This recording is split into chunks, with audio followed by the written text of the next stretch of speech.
Oregon 5-star receiver commit Kesean Bowman is a big deal, and not just for the reason you think.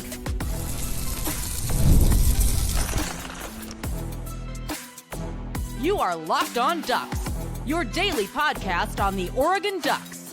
Part of the Locked On Podcast Network, your team every day. Yes, it is that time once again for Locked On Ducks. I'm your host, Spencer McLaughlin. Thank you all so much for making this your first listen or your first view every day. It's part of the Locked On Podcast Network, your team every day, and your daily source to stay up to date with the Ducks. Dante Moore, thoughts on the Husky game coming on today's show, and a take on the defensive line I would love to be able to agree with, and more Oregon trivia. Yeah. Jam-packed show, as always, on the pod, which is brought to you by our friends over at Monarch Money. Take control of your finances with Monarch Money. Use the code LOCKEDONCollege at monarchmoney.com for 50% off your first year. So, Kesean Bowman, class of 2027 recruit, is somebody who I've got, I think, a pretty good comparison for that Duck fans are going to like.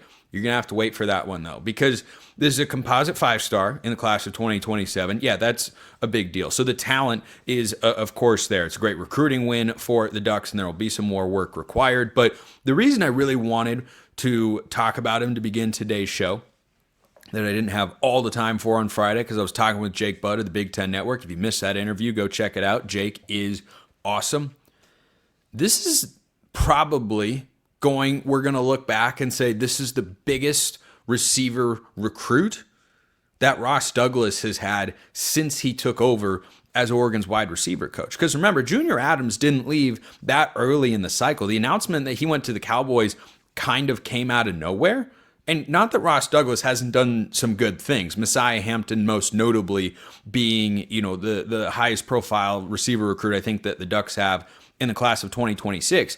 But 2027 is going to be our first grading metric, really our first, full cycle of recruiting assessment for Ross Douglas. And he's, trying to take over the reins from a guy in Junior Adams that set the bar really high, higher than it has ever been for the Oregon football program in the history of Oregon football. Recruiting wide receivers has never been as good as it has been since Junior Adams got there. That hire worked out really, really well. And so Douglas has got big shoes to fill.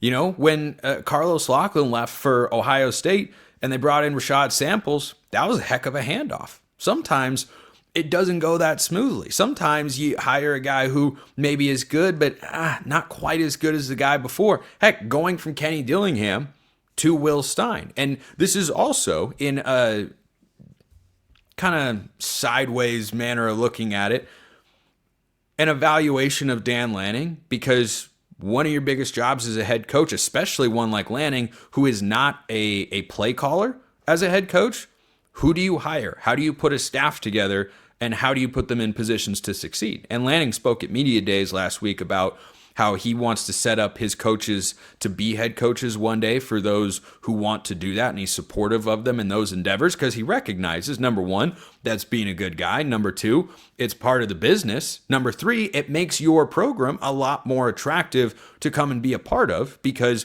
if coaches look at what, happens under Dan Lanning and, hey, this guy, Kenny Dillingham's a head coach, and maybe Will Stein's a head coach next year somewhere, and hey, look at all these other guys that are getting big promotions and doing this sort of stuff, you can attract a better pool of candidates. And so, I'm not judging Ross Douglas too harshly on what the 2026 recruiting efforts wind up being at wide receiver. Certainly Oregon has some good prospects in there, but the class of 2027, I know it's far away, but it's the first full assessment from a recruiting standpoint we're going to have for Oregon's wide receiver coach. And boy, it's a heck of a way to start out, because Bowman, who is from Brentwood, Tennessee, attends Brentwood Academy, and still, of course, has some time left in his high school career, 6'1", 174 pounds. The 24/7 Sports composite ranking has him as a top 40 player in the country, the number 6 wide receiver, number 2 overall player in the state of Tennessee, and a 5-star recruit. So pretty good place to start out for the 2027 recruiting class.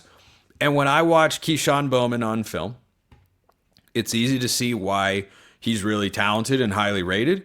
because the first thing that stood out that I said to myself checking out his tape is, oh, this is easy for him. Not that football is an easy game, but being as athletic as he is easy for him. It comes very naturally. Some guys, it looks like they have to try really hard, and some guys, they just don't.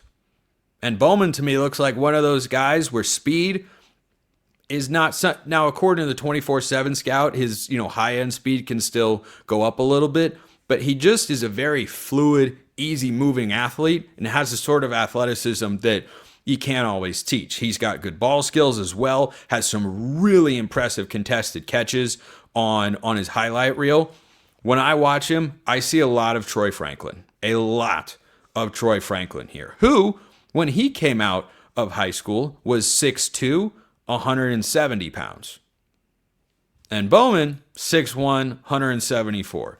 The profile is there, the way they run, the way they move, the way they make contested catches. I see a lot of that here. So this is really a foundational piece for Oregon's 2027 class. And I know there'll be people out there say, it's 2027, it's so far away and whatnot.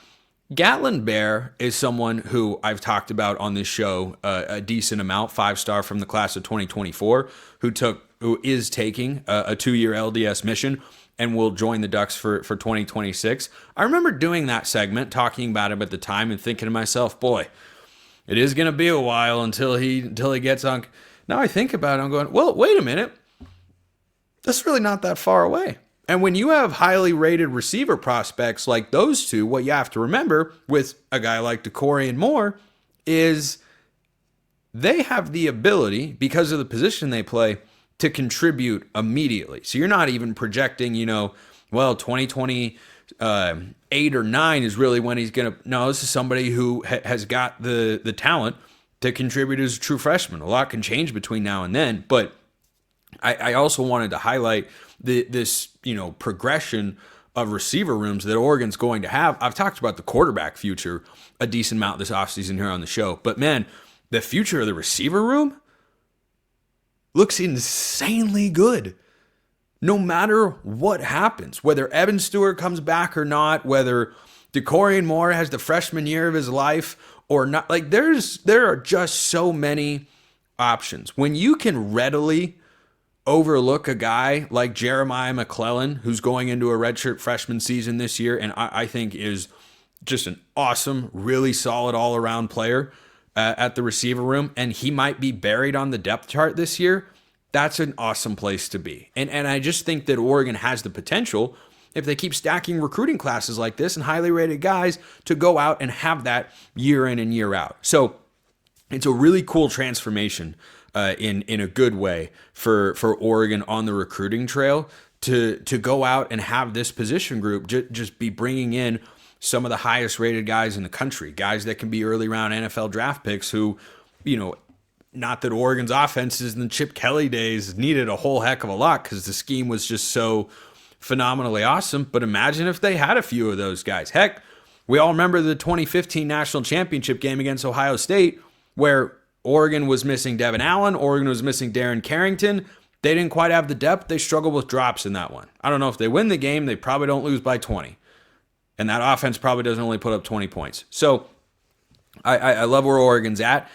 This is also going to be a very important recruit for Ross Douglas to go out and retain. This is somebody who's going to have a long time before he puts pen on the paper, and other schools are going to call. There were programs like Ohio State. We know what they can do with wide receivers that were interested, amongst others. So I think that there's still plenty of time and work to be done, but for Oregon to be in this spot, to have gotten a verbal commitment this early, there are plenty of verbal commitments for all you naysayers out there that do in fact last into the next cycle. Tredarian Ball, I think, was a really early commit for Oregon's 2026 class. He shut his recruitment down before the summer even got going. I would certainly love to hear, next kind of spring if Bowman were to do that very same thing. But I'm sure schools will try to flip him. But this is a really, really good starting point for Ross Douglas as Oregon's wide receiver coach. So let me know your thoughts in the YouTube comments. Hit me up on Twitter, all that good stuff. Dante Moore, Washington thoughts.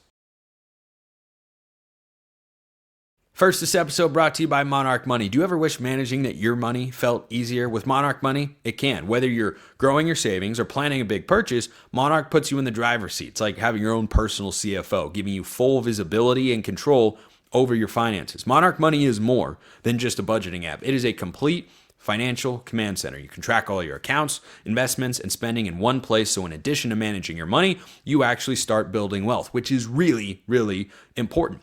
Do you have that one financial goal you've been wanting to reach for a long time? Maybe it's a certain amount of savings you want to hit, and you need to figure out how you can spend a little less to get there. Monarch is here to help you with that. Take control of your finances with Monarch Money. Use the code LOCKEDONCollege at monarchmoney.com for 50% off your first year. That's monarchmoney.com. Code LOCKEDONCollege for half off your first year. Check them out at monarchmoney.com.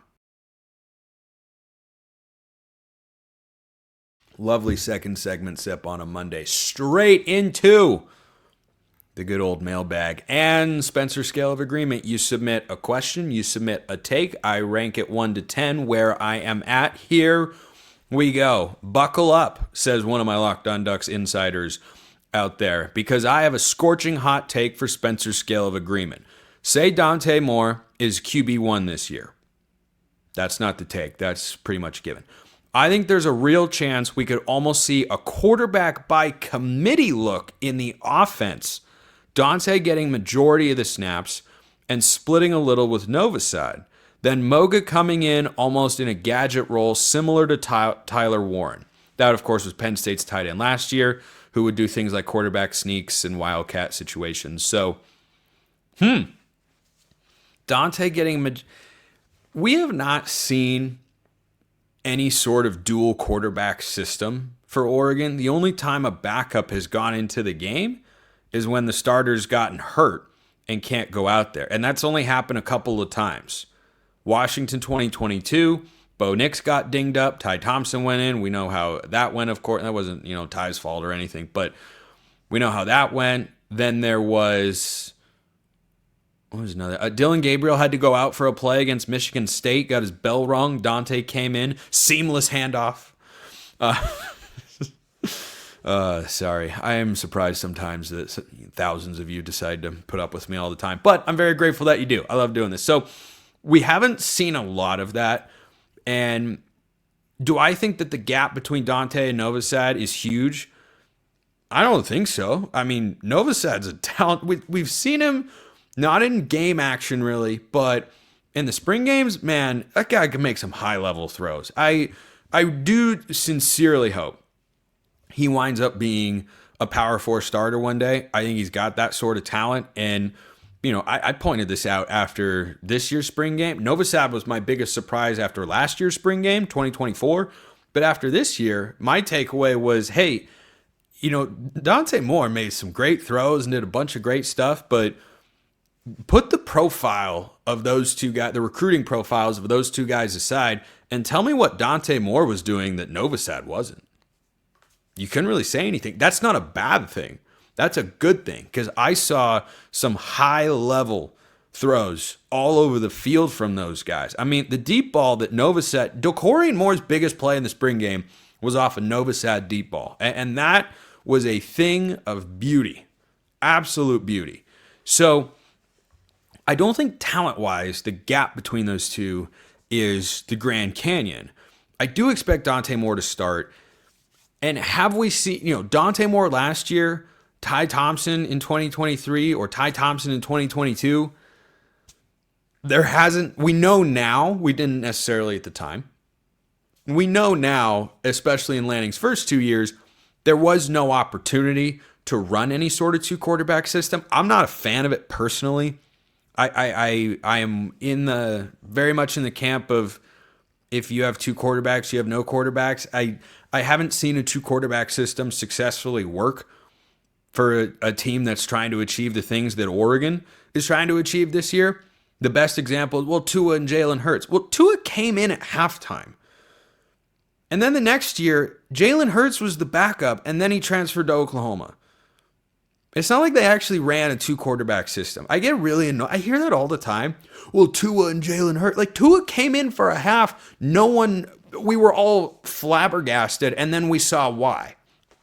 right? He provided a spark when the offense was struggling. But to say that that was a 2-quarterback system throughout the year, to my recollection, was not accurate. So the Moga part in the Wildcat, my everydayers know I have got this take. I want to see Luke Moga take snaps in the red zone. I think it can be a legitimate weapon, not just because it's fun, because I think it can be a legitimate weapon and advantage. He is the most athletic guy Oregon's had at quarterback since Marcus Mariota. That is not hyperbole. If you lined him up and did a sprint or agility test with Justin Herbert, I think Moga is going to blow him out of the water in both. Maybe not blow out of the water, but he's going to beat him, certainly in the agility part. Straight line speed, Herbert can be pretty fast. But so quarterback by committee, because you put the Moga take in there with the gadget roll, which I can see and think would be fun, I'll put this at a 2, but I just haven't seen the evidence that Lanning and Will Stein, want to get both guys legitimate reps like that. So I think they will go with Dante Moore, and we could see Novosad play this year if Dante Moore struggles, but I think Dante Moore will be pretty darn good. So this one came in. Washington will go 7-5 with 6-6 more likely than 8-4. I predicted them to go 8-4 the other day on Locked On College Football. More on that in a moment. 4 of their first 5 conference games are against teams coming off byes when they are not. Well, I just realized I thought there was more to that question. I realized I just copied and pasted it twice. Oh, man. I am brilliant. Don't ever say I'm not good with computers. So Washington will go 7-5. Yeah, I think they're 8-4. I think 7-5 is more likely than 9-3, and 6-6 more likely than 8-4. I'm not on that particular. I'm not in that camp. I do think Washington will be a better team. Should Oregon beat them? Yeah, Vegas certainly thinks so. They're going to be 12.5 point. They are 12.5 point favorite right now in a game that's being played in Seattle. I think that's a lot. I thought it would be closer to 7-8. But the FanDuel lines have been more generous towards Oregon than I have been in my own head. That's not necessarily unique. But, Washington will go 7-5. Because you included the 6-6 part, I got to knock this down a little. I'll still give it a 7 because I do think 7-5 is incredibly reasonable. But the reason I include this on the Oregon show today is that game, the more I think about it, maybe I'll catch up with Roman again, our Locked On Huskies host, sometime in August before the season.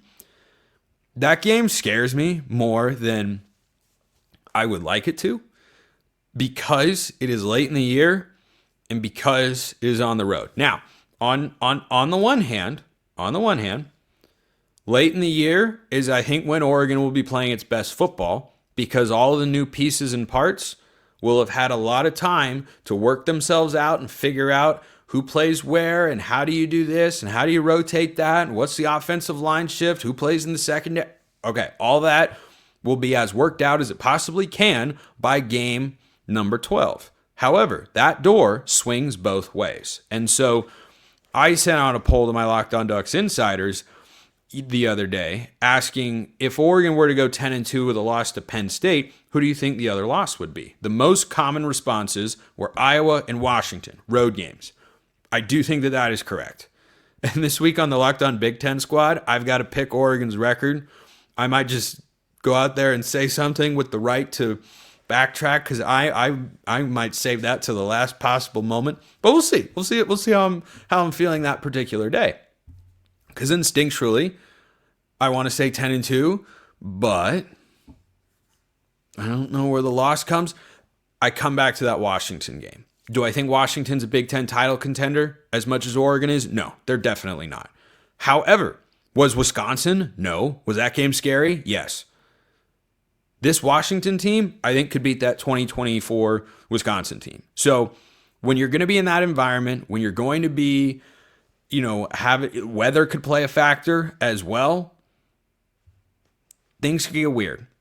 You're going to have a hostile crowd.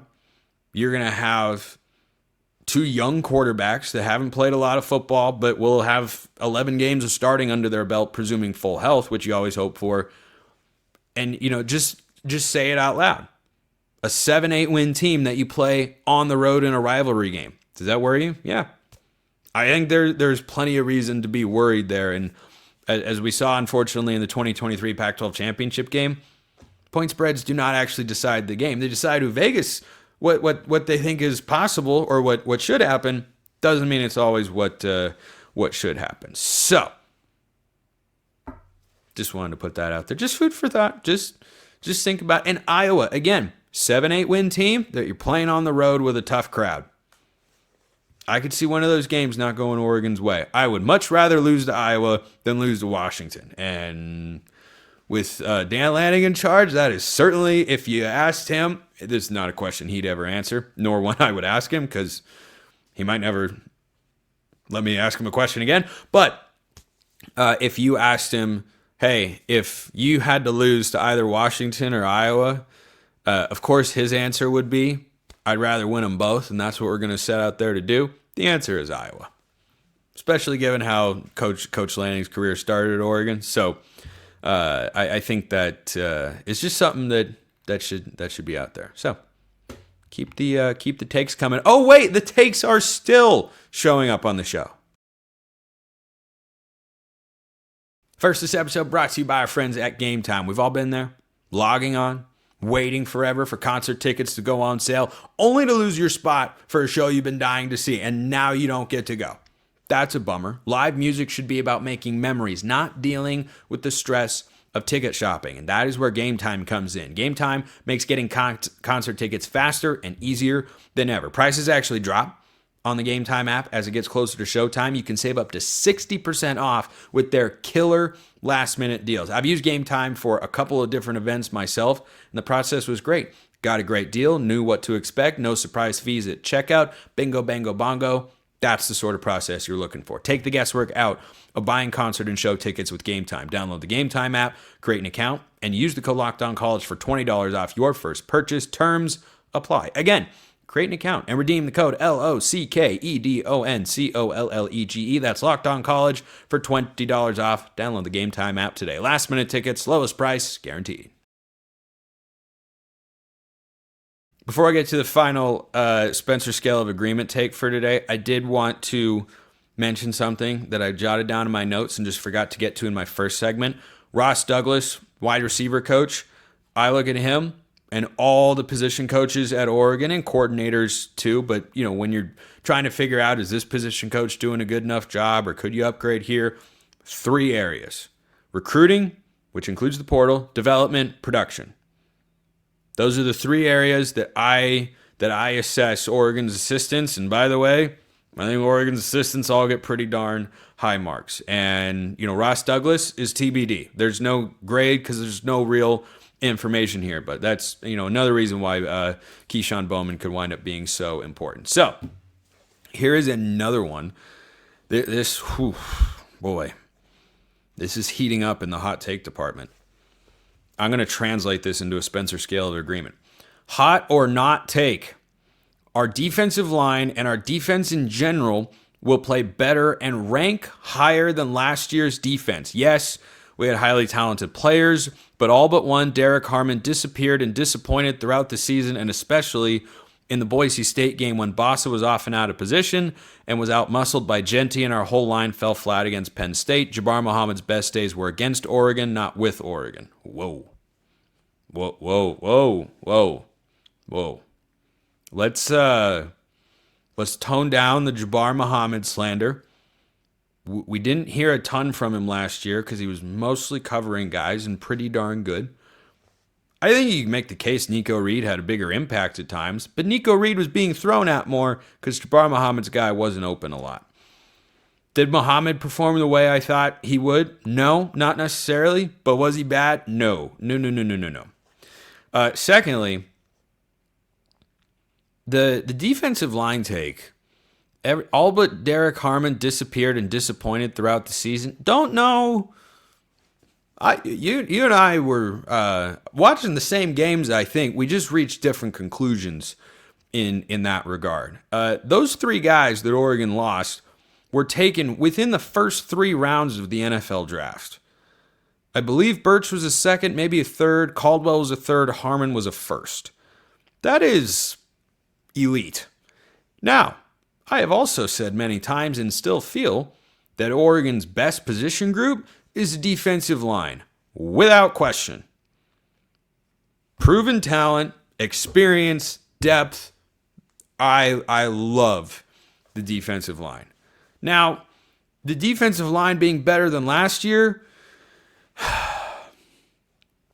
this is actually going to be a little bit higher than some of you probably think based on how I've laid all this out. I'm going to give this a 4. So I don't agree with it. I am not in the, oh, this is so absurdly ridiculous. Basically what you'd have to think about is by the end of this year, could there be 3 guys from this Oregon defensive line drafted in the first 3 rounds? Because that's not just a product of your skill set physically, it's also a product of the college career you've had, how much production you've put out. And so could there be 3 guys taken in the first 3 rounds next year? Mateo is an obvious choice. Should be a top 10 pick, if not later in the first round like where Harmon was selected. Now, I am chair of the Amari Washington fan club, personally. He'd have to explode this year. The opportunity's right there. And he's not draft eligible after this season, but Aiden Breland, the more I watch the few highlights we've seen of him, that guy looks like a monster. Bear Alexander should be an NFL player one day. He could be Dan Lanning's second Jordan Birch, who was a highly rated recruit at South Carolina, underperformed, comes to Oregon, boom. Arizona Cardinals are drafting him. So, yeah, I'm going to put that at a 4 because I don't think the D-line will be quite as good as last year, but is that like the defense in general playing better than last year and ranking higher? That's not that crazy either. You know, they were a top 20 unit in points and yards per game a season ago, and I could see it with the schedule they have this year. Last year's schedule? Probably not. This year's schedule? Could be better. Could. I don't think so, but is that like wild, crazy, way out there? No, I don't think so. The defensive line is, I'm excited for that defensive line. All right, let's wrap with some Oregon trivia talk because this has become maybe the most discussed item in the comment section, which is awesome. I love it because obviously I love the Ducks and I love trivia. I'm a Jeopardy junkie. So, following up on questions from last week that I believe I got, I'll just following up. I only have one question today. But Oregon's first unanimous All-American was LaMichael James. I did not get that one. Oregon's longest losing streak, 14 games. I believe I said 8. Another one that I definitely have not said the answer to. In what game did Joey Harrington break out to win the starting job at quarterback, and who did he replace? He officially took over as a starter against Washington State. The game before, I think it was against Arizona State. The game where he officially became the starting quarterback was against Washington State, November 6th, 1999. The Ducks won 52-10, and Joey Harrington marched the Ducks offense forward for the next couple of seasons. He did pretty well. He took over for A.J. Feely. So, I did not know any of those. Good stumping Spencer questions right there. This one came in. Duck trivia question. What Oregon quarterback holds the NFL record with 554 passing yards in a single game? Well, the NFL record? Did you mean to say NFL record? Does an Oregon quarter... I'm trying to make sure in real time I'm pondering the possibility that I miscopied the question. If an Oregon quarterback holds the record, it wouldn't be Mariota. I don't think Herbert's gone for 554. It'd probably be Dan Fouts.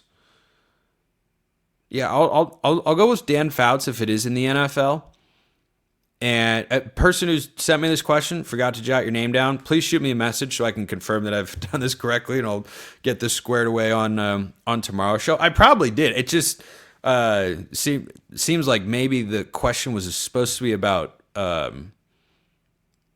which Oregon quarterback holds the record for most passing yards in a college game.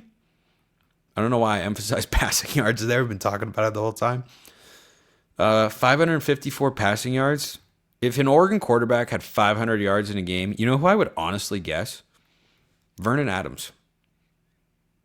Vernon Adams. So, yeah, we'll make that the 2 trivia questions for the day. Which Oregon quarterback holds the NFL record with 554 passing yards in a single game? And what is the Oregon single game passing yardage record? I'm going to say Vernon Adams at like 430 some odd yards. So, yeah, tomorrow is going to be following up on all of that. Appreciate everyone listening. I will see you next time. And until then, hope you all have a wonderful rest of your day, and go Ducks.